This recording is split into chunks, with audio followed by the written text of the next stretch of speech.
격국은 읽고 넘어갈게요. 사주가 다양하죠? 몇 가지라고요? 네, 52만 5,600가지. 일반 시중에는 뭐라고 해요? 몇 개라고 해요? 51만 8,400가지라고 그러죠. 그 이유는, 차이가 나는 이유는 1년을 나는 365일로 모았고 시중에 있는 사람들은 360일로 계산했어요. 5일 차이가 나. 365일로 본 게 합리적이겠죠?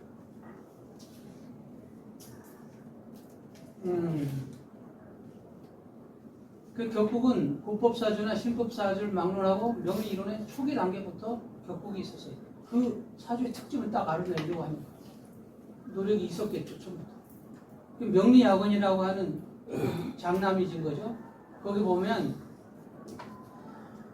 여러 가지 이제 잡격을 배제하고 십성 중심으로 이제 격국을 정리해요. 옛날에는 격국 이름도 잡다하게 많아요. 근데 십성, 비견격, 겁재격, 식신격, 상관격, 정제격, 편제격 이렇게 10가지로 이제 격국을 정리한 게 어디라고? 명리학원이라는 책이에요. 명리학원이라는 책 이후에 격국을 10가지로 정리했다. 물론 지금도 다른 거 하는 게 많아요. 삼명통해나 이런 거 보면 아주 뭐 얘기하고 싶지 않은데 너무 많아요. 예. 그 다음에 격국은 어떻게 해서요? 사주 전체의 체상을 분리해서 격국을 이제 정하는데 이러한 경향이 연애자병, 명리정정, 삼명통해 등에서도 유지되었다. 이 격국은 그러니까 불법과 신법 사주를 꿰뚫어 갖고 계속 유지하고 있는 이론 중에 하나예요.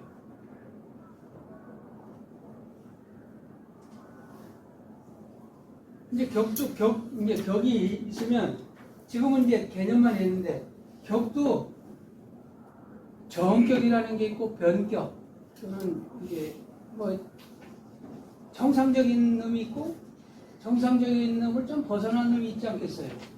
그게 정격과 변격을 또 따져요.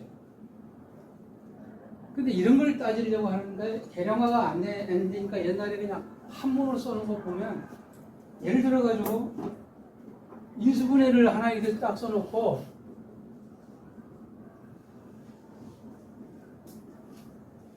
이렇게 해갖고 뭐 이렇게 있었다. 이거를 한자로 한문으로 막 써갖고 해놓으면 이 간단한 걸 한문으로 쓰면 2페이지 써놔도 이해가 안 돼요. 엄청 어려워요. 그렇게 이해가 되죠? 이정현 씨? 한문 도사니까. 이게 어려워. 그런데 계량화가 안 되어 있는 걸로 정격을 설명하고 변격을 설명하는데 막 써놓으면 야 이거 한번 엄청 해석을 잘한다 그래도 이게 헷갈리기 짝이 없을 거예요. 근데 이 사람들이 논리적으로 쓰니까 막 비약 그래갖고 쭉 읽다 보면 어디서 막 해야 될지 막 헷갈리고 공부를 못하게 돼요. 그래서 계량화에 대한 얘기를 그를 다 충분히 이해하고 그 정신을 녹여가지고 프로그램을 그래서 이렇게 계량화를 해놨기 때문에 엄청 편하게 하시면 할 수 있고 더 정확해요. 옛날에 이렇게 하나 따져갖고 하는 거. 그러면 이제 정격이라는 것은 정격과 변격은 용어에서만 보면 알죠? 정격은 뭐예요? 균형을 좀 이뤘다, 조화를 이루고 있다는 뜻이에요. 양극단이 아니라는 거죠. 그러면 조화를 이루는 거하고 양극단의 경계가 어딜까? 그걸 정하는 게 학자들의 몫이죠. 어디까지는 정이고 어디까지 그걸 넘어나오면 변격으로 볼까요? 제 책에는 몇 퍼센트로 봤어요? 30점에서 여러 번 읽으신 분들이 대답을 안 나오네. 네? 조영순 선생님 몇 점으로 내가 점수를 했죠? 70점을 했죠? 30점에서 70점 사이에 왔다 갔다 하는 건 정격으로 됩니다. 30점이 안 되거나 70점이 넘으면 변격으로 갔습니다. 그런데 현재 이 CCP 프로그램은 어떻게 해요? 한 2, 3년 동안 해보니까 좀 그것도 약하다. 그래서 25에서 75까지를 정격으로 했습니다. 이 프로그램은 책하고 달라진 게 한 5점 정도를 달려봤어요. 그럼 프로그램 점수를 매겨보니까 75점 이상의 극단적인 점수가 나온다든지 25점 미만의 극단적으로 작은 점수가 나오면 그건 좀 변화가 있는 변격이라고. 전격이 아니야. 전격은 이 전격이라는 것은 저울로 계산했을 때 옛날에 이제 저울 이런 거 보면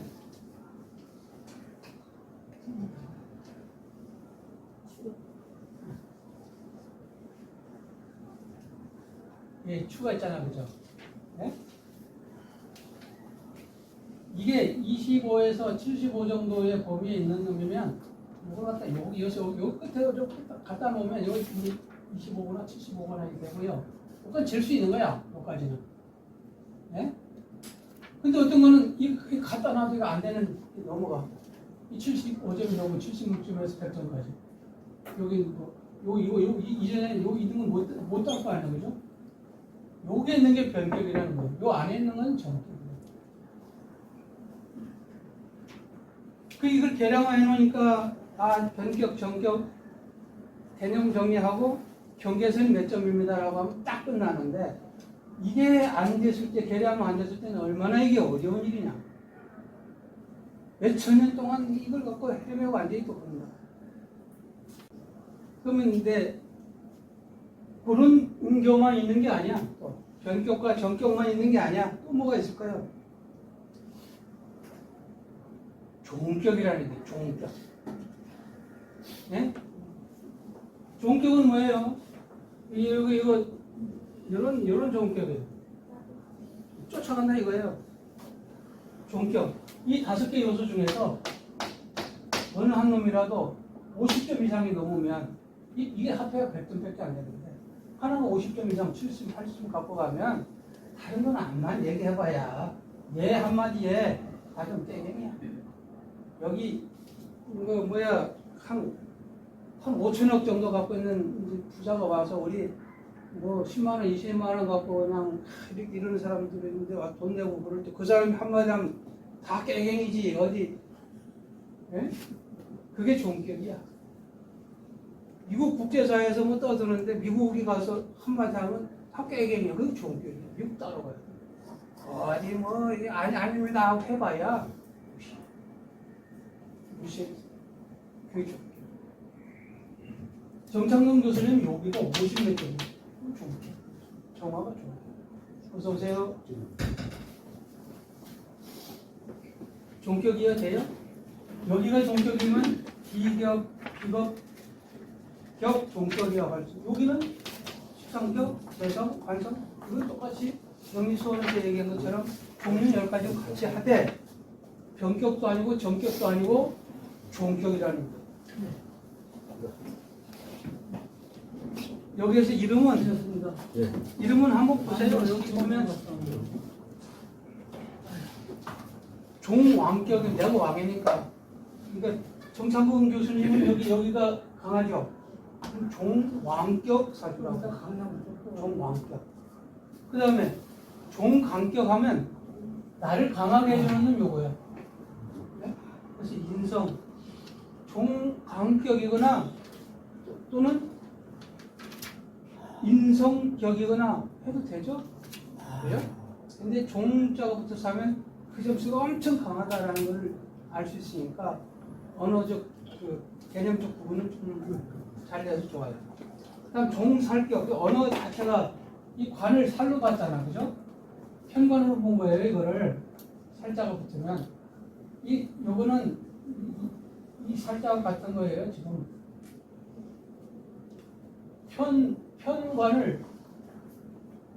편관을 살로 봤어. 그래서 이게 7개 많아. 종살격이라고 그래. 이게 참. 요거는 뭐예요? 재물이니까 제격 또는 종제격. 그다음에 요거는 요거 엄마가 그냥 아들이죠? 아들이니까 이건 뭐예요? 종합격. 아들이야 종합과. 용어 정도는 공부하고 이건 용어가 중요한 건 아니니까 사육으로 오는 사람한테 종강적이 어떻고 그 모양은 그 사주 못 보는 사람. 이는 전문적으로 공부한 사람하고도 얘기해도 어려운 얘기들을 아무도 모르는 사람한테가 현침살이 어떻고 금요살이 어때갖고 막 얘기하면 머리 아픈 얘기야. 또 그렇다고 또 격이 또 여기 끝나냐 아니 또 과학격이라는 게 있어. 과학격. 이게 따지는 게 우리가 첫 시간이나 두 번째 시간에 했던 이론의 핵심적인 이론 중에 뭐가 있었어요?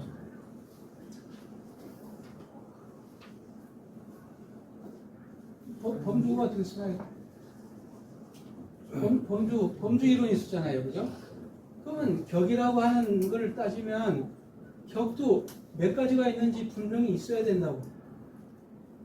여기가 이제 정격, 변격, 종격, 합격 이렇게 있으면 여기가 또 다른 격이 있다면 뭐 있어야 되겠죠? 이렇게 그러니까 이렇게 네 가지로 해놨는데 나중에 공부하다 보니까 또 다른 놈이 나타났어. 그러면 범주 이론에서 벗어나고. 그렇죠? 범주 이론 알았죠? 그래서 범주 이론이라는 건 모든 것을 기준해서 따질 때 우리가 논리적으로 따져나가는 거의 규범이야, 규범. 이걸 벗어나서 막 마음대로 하면 안 돼. 오늘은 네 가지 했다, 내일은 다섯 가지 했다, 그 다음은 두 가지를 했다. 이거는 학문적인 접근 방법 자체가 개념이 없는 거죠. 합격은 뭐예요? 두 개나 세 개가 이렇게 뭉쳐서 다른 놈으로 확 변해버리는 거예요. 그 대표적인 뭐예요? 삼합 외워봐요. 인호술, 사, 유축, 신, 자진, 해, 음이 이런 거죠. 그 삼합이죠? 광합은 또 뭐예요? 그런 것들이 모이면 엄청 커진다는 거예요. 그 기분이 어떤 기분이? 왕지의 기분이. 왕지가 뭐예요? 좌호 묘요. 근데 여기서 이거는 하고 넘어가야 되는 거예요. 합격은 이론적 범주 이론에서만 내가 놓고 저는 합격은 안 따집니다. 이유는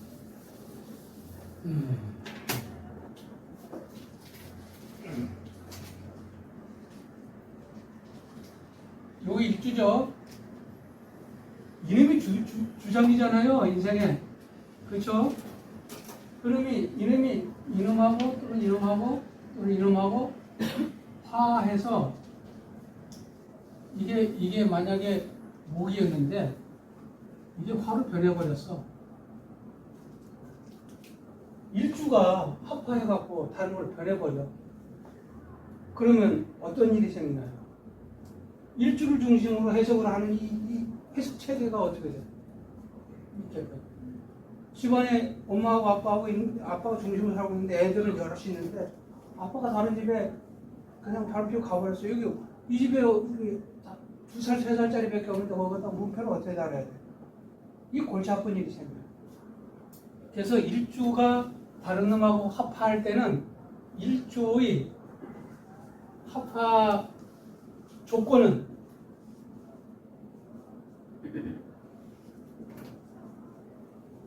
이거는 엄청 까다로워요.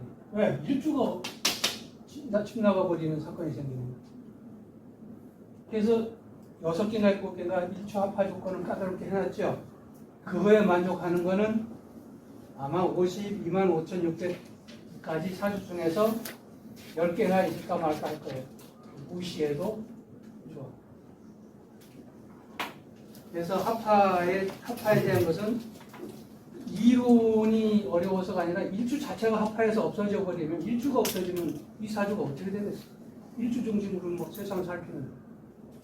그래서 일주에 대한 합화 문제는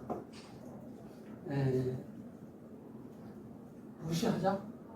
따져놓긴 했어도 안 나타나. 없어.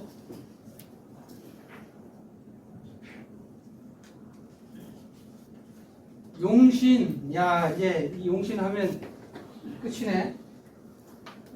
용신, 무엇이 용신일까요? 최연보 선생님, 용신이 뭔가 한번.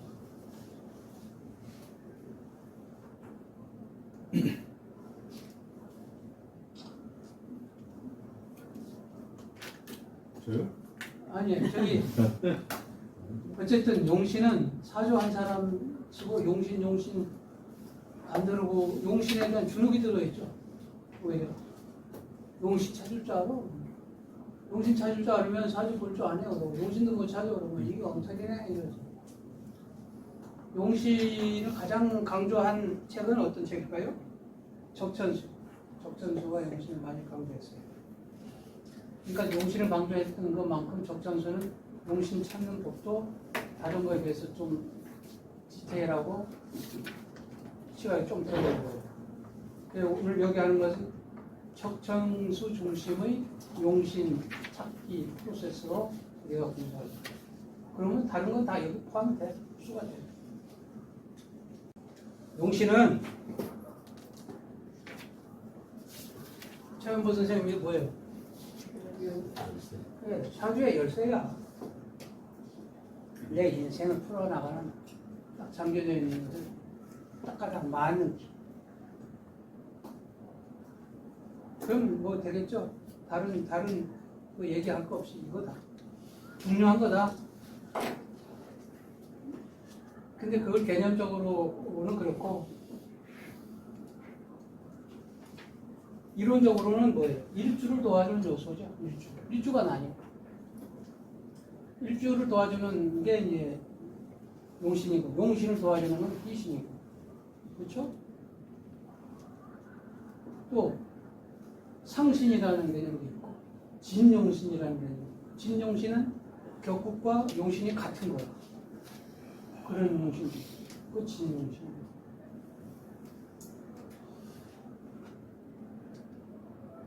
용신은 사주에서 가장 필요로 하는 일신이다.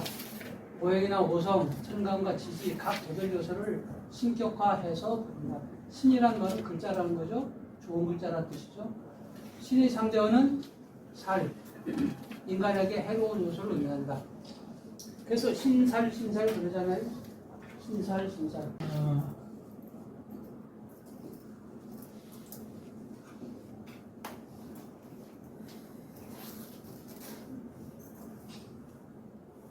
그래서 신살을 여기다가 길신, 이거는 흉살, 길신 흉살의 축야 그 약어 같아요.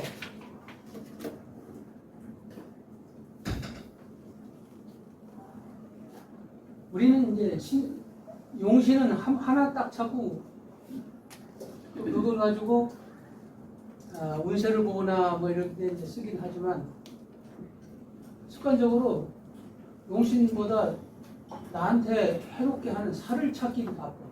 살 찾기가 바빠. 와, 무슨 살. 살은 5개, 6개 보이고 신은 좋은 거는 하나 보일까 말까 그러는데 안 해. 그 반대로 돼야 될 텐데 사실은. 근데 그 반대로 하면 돈벌이가 안 되나 봐요. 뭔가 나한테 좋은 얘기해 그러면 그거 듣고 난 다음에 끝이야. 근데 뭔가 찝찝한 얘기하면 그거 아니거든. 용하게 보이거든. 그러니까 그렇게 할 수밖에 없어. 그래서 사주를 보는 데 있어서 궁극적인 어떤 가치 지향점은 계속 얘기하지만 뭐예요? 중화가 일가치야. 그러면 사주가 날아가는 비행기든 자동차이든 뭐든 한쪽이 어떻게 찌그러지거나 많거나 이러면 중화하려면 찌그러진 데를 보태줘야 너무 강하면 남아있는 걸 좀 덜어주거나 이런 방법을 택하면 중화가 되겠죠. 그게 용신 잡는 법이야. 아무것도 아니야. 그 점수로 딱 나와 있으면 보여. 근데 이게 점수도 아니고 막 복잡한 함으로 했으니까 이거 해석해서 이게만 이 얘기야 저 얘기야 그냥 평생 헷갈리는 거예요.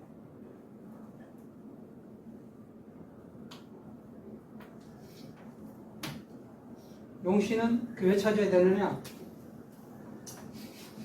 용신을 찾아야 내 인생 나의 이제 결국은 내 가장 강하게 태어나거나 재능이 있게 태어난 그 특성을 얘기했잖아요. 그렇죠? 레슬링 선수가 만약 나의 격국이야. 레슬링 선수인데 그럼 내가 레슬링 선수로 인생을 살아갈 때 어떤 사람이 있어야 내가 성공할까? 존 킹 같은 슈퍼스타의 매니저가 있으면 금방 하루 아침에 뭐 좋은 게임 붙여갖고 돈 벌 수 있겠죠. 존 킹 같은 그런 매니저가 없으면 아무 훌륭해도 마이크 타이슨 이렇게 해도 걔는 뒷골목에 깡패가 될 뿐이야. 그 나를 세계적인 선수로 이렇게 하고 흥행을 해서 돈 벌게 해주는 사람이 누구야? 존 킹 같은 사람이야. 매니저야. 그게 나한테는 용신이야. 그렇죠? 그 사람이 있으면 내가 똑같은 레슬링 선수, 꼼수 선수라도 나를 그렇게 탁 펴줄 수 있는 내가 한쪽 이만큼 있고 한쪽이 엄청 약한데 이 날개 이만큼 날아줘갖고 팍 날게 해주는 거고 그게 용신이야. 5개의 우리 5개의 모성 중에서 또는 10개 10성 중에서 어떤 거 하나는 또는 2개는 또는 3개는 나한테 좋은 게 있을 수 있겠죠. 그걸 용신이라고 해요. 용신 찾는 거 뭐 그 개념만 알면 사주의 이 내용을 보고 금방 알 수가 있어요. 용신을 찾을 때 있어서는 이제 사주꽃이라 하는데 통군과 투출이라고 하는 요 개념이 이제 쓸 거예요. 통투 개념이 용신 찾는 데만 있는 게 아니고 나중에 개고, 입고, 충, 형 이런 거 할 때도 통분된 놈은 안 붙거든요. 그리고 난 이미 아래 위에서 결혼한 몸이야. 옆에서 누가 이렇게 팔 좀 던져봐야 안 흔들린다는 거야. 그래서 이 개념을 이해하고 있어요. 개고, 입고 이런 거 공부할 때 복잡한데 순간 우리가 용신 그 한이 맺힌 용신 얘기를 하잖아요. 전혀 한 맺힌 이유가 없는 것들인데 그렇게 얘기했어요. 그만큼 이거에 대한 중요성을 갖다 보니까 그렇게 얘기한 것 같아요. 다른 것들은 쓰임의 문제고 여기 통투의 중요성이라고 하는 것은 이제 통분되거나 투출된 것 어떻게 보면 같은 얘기죠. 차이는 운명이 같은 거냐 운명이 달라도 되느냐라는 차이밖에 없다 그랬죠. 그 얘기는 무슨 의미일까요? 요거는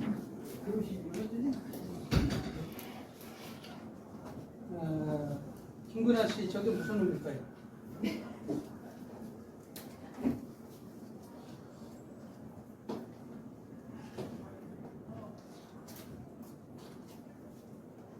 다른 이제 지금부터 이제 통분을 뽑아내는 일을 프로셔서 얘기할 거예요. 근데 하나같이 하늘에 떠 있는 네 개 있죠. 이거 천간이죠. 이 놈을 우선으로 한다는 거예요. 여기 안 떠 있는 것은 여기 없어. 없는 걸 억지로 갖다 끼워 넣어서 용신을 하지 않는 거예요. 이것들이 이제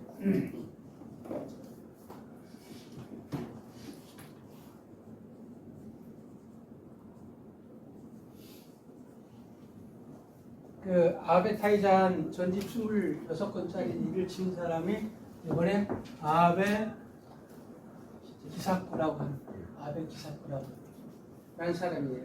이 사람이 쓴 책에 보니까 이 얘기가 통치된 진료 용신으로서의 우선으로 해야 된다. 여기 떠있지도 않은 걸 엉뚱한. 우리 집에 자산이 없어. 자산이 없는 남의 자산을 갖다 이거 용신을 쓰겠다. 이게 안 된다. 이게 이런 집중해서 해라. 그게 이제 중요한 얘기죠? 요거? 중요한 얘기. 용신의 분류, 억구용신, 억누르거나 부양해주거나 뭐 어디다 치우치면 나 많으면 누르고 부족하면 부양해 이런 뜻이에요. 이게 용어로만 하니까 알긴 알겠는데 실제로 좀 사주 펴놓고 억구용신 해다 그러면 못 쳤잖아요. 왜? 계량이 안 되니까 어떤 게 무겁고 어떤 게 가벼운지 모르니까. 격국용신, 격국 월주 대비해서 이제 일주의 상태, 우리 그 조우 쪽 관점만 갖다 놓고 하는 그 용신들이 있어요. 쉽죠? 하나죠. 근데 얼마든지 틀릴 여지가 많죠. 그 단순 눈에 보이는 기계적인 공식만 갖고 하는. 진용신이라는 건 격구하고 용신이 같은 이런 사주도 있어요. 그냥 용신의 개념들을 하는 건데, 용신을 할 때는 다양한 기준이 있을 수 있어요. 그리고 용신을 언제 뽑아서 어디에 써먹을 거냐 이렇게 얘기할 때 뭐 여러 가지로 쓰이겠지만 핵심은 뭐냐면 대운, 세운, 그러니까 윤에서 어떻게 용신은 대운 하고 이렇게 짝을 맺어주는 게 좋아요. 용신. 그러면 대운 말고 자기 의지 가지고 뭐 시험을 치네, 사업을 하네, 뭐네, 결혼을 하네 이럴 때는 자기 의지 갖고 하는 것들은 용신하고 대운하고 하나요? 근데 용심하고 대운하고 용심하고 대운, 용신과 대운 이 두 개를 짝 짓는 것을 할 거니까 그 개념을 일단 알아주고요. 그래서 밑에 알아줄 거니까 용신은 자신의 정체성을 보완해줄 전략이나 수단으로서 핵심적인 역할을 한다. 억구용신 넘어가겠어요. 조우용신 계절의 변화 뭐 이게 여춘대가 했다라고 하는데요. 그리고 통관용신은 아까 비어 있는 것들 다리를 놔주는 것처럼 그런 역할을 하는 것들 통관용신. 경량용신 너무 강하거나 거의 없거나 그러면 너무 강하거나 없는 것은 병이 될 수 있죠. 그 병이라고 진단하는 거에 상대적인 충형에 해당하는 그 글자를 갖다 놓고 갖다 처방하는 것을 병약용신이라고 해요. 전황용신은 이제 한쪽 치우쳐 있죠. 어떻게 보면 종격 사주와 같은 개념으로 이해하시면 될 것 같으니까 취용법 이제 이거 배우려고 여기까지 왔나요? 취용법 어떻게 용신을 선택할 거냐 이런 얘기. 용신을 못 구할 사주는 있다 없다? 없다. 모든 사주는 용신을 구할 수 있다. 그 다음에 용신은 반드시 하나일 필요가 있다 없다? 없다. 두 개가 있을 수 있고 세 개가 있을 수 있겠죠. 근데 네 개가 있을 수 있을까요? 같은 네 개인데 같은 용신 오행이 같은 거.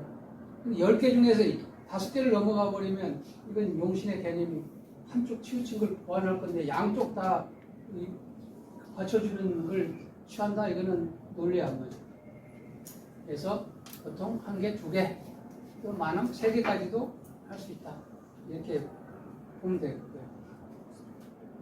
용신은 이제 통투한 것이 아까 봤죠? 통투한 것이 우선이다. 통투했다는 얘기는 하늘에 떠 있다는 것은 내가 타고난 자산이라는 뜻이고 통근이나 투출이 됐다는 것은 그 자산이 뿌리를 갖고 건강하다는 뜻이라고. 그래서 통투된 것을 우선으로 본다.